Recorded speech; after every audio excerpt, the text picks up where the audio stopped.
ಅದು ನಾವೇನು ಮಾಡ್ತಾಯಿದ್ದೀವಿ? ಬಸವ ಜಯಂತಿ ಆಚರಣೆ ಮಾಡ್ತೀವಿ. ಯಾರನ್ನು ಕರಿತೀವಿ ವೇದಿಕೆಗೆ? ವೀರಶೈವ ಲಿಂಗಾಯತ ಸಮಾಜದವ್ರನ್ನ ಕರೆದು ಬಸವಣ್ಣವ್ರ ಜಯಂತಿ ಹಾಕೋದು.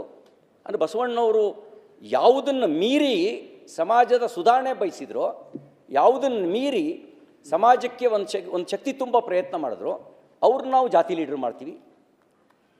ಕುಲವೆಂದು ಬಡಿದಾಡಿದಿರಿ, ಕುಲದ ನೆಲೆಯೇನಾದರೂ ಬಲ್ಲಿರ ಅಂತ ಕನಕದಾಸರು ಕೇಳಿದರು.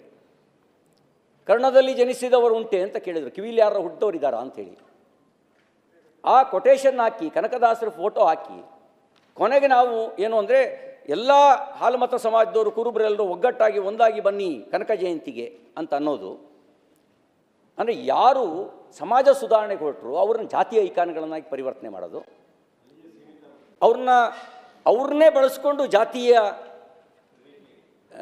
ಲಕ್ಷ್ಮಣ ರೇಖೆಯನ್ನು ಎಳೆದು ಬಿಡೋದು. ಅವ್ರು ಲಕ್ಷ್ಮಣ ರೇಖೆಯ ಗಡಿ ದಾಟ್ತೋರು, ಅವ್ರನ್ನ ನಾವು ಲಕ್ಷ್ಮಣ ರೇಖೆಯನ್ನು ಎಳೆದು ಬಿಡೋದು. ಇರುವುದೊಂದೇ ಭೂಮಿ, ಕುಡಿಯುವುದೊಂದೇ ನೀರು, ಸರ್ವಜ್ಞ ಇರುತ್ತಿರಲು ನಡುವೆ ಭೇದ ಎತ್ತಣದು ಸರ್ವಜ್ಞ ಅಂತ ಸರ್ವಜ್ಞ ಹೇಳಿದ್ರು. ಸರ್ವಜ್ಞರಲ್ಲೂ ಜಾತಿ ಹುಡುಕೋದು. ಅವ್ರು ಇಂಥ ಜಾತಿಗೆ ಸೇರಿದವರು ಸರ್ವಜ್ಞ. ಅಂದರೆ ಎಲ್ಲಿಗೆ ತಗೊಂಡು ಹೋಗ್ತಾ ಇದ್ದೀವಿ?